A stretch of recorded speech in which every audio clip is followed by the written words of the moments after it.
बहुत कली छोरी time pass Music by Sumit Sangam।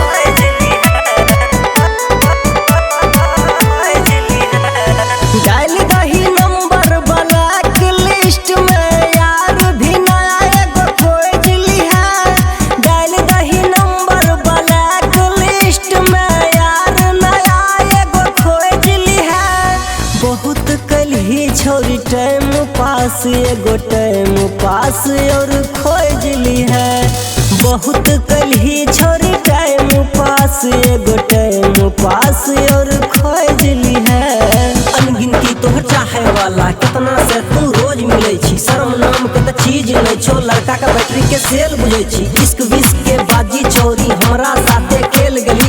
बढ़िया खोजे के चक्कर में कितना से तू पेल गली। बहुत कली छोरी टाइम पास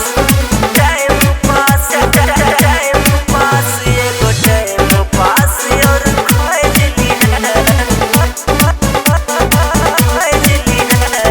पहले ओता अकेले रिए आबो अकेले रही लेबै। नहीं छै जरूरी हमरा तोहर प्यार के, दिल के ई बात हम कही देबै। दिल के ई बात हम कही देबै। गे पहले ओता अकेले रिए आबो अकेले रही लेबै। नहीं छै जरूरी अब तोहर प्यार के, दिल के ई बात हम कही देबै। कितना के तू दिल तोड़लही, कितना के छोरिया तू लूट लेलही। बहुत कलही छोरी टाइम पास मिलते मौका छोरी फूट गेलही। बहुत कली छोरी टाइम पास एगो टाइम पास और खोज लिहा। केकरा देखाबै छी घमंड हुस्न के लाइन लगा देबै गे। जल्दी निकाल ले पतली गली समेत हुस्न में आग लगा देबो गे।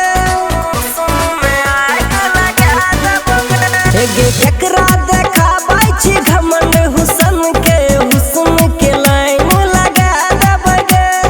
जल्दी निकाल ले पतली गली समेत हुस्न में आग लगा देबो गे। तू चल जो हमर दुनिया से, करम हमर छोरी फोड़ गेलही।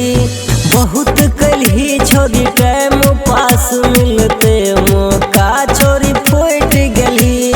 Saraswati Art Music Recording Studio, Delhi।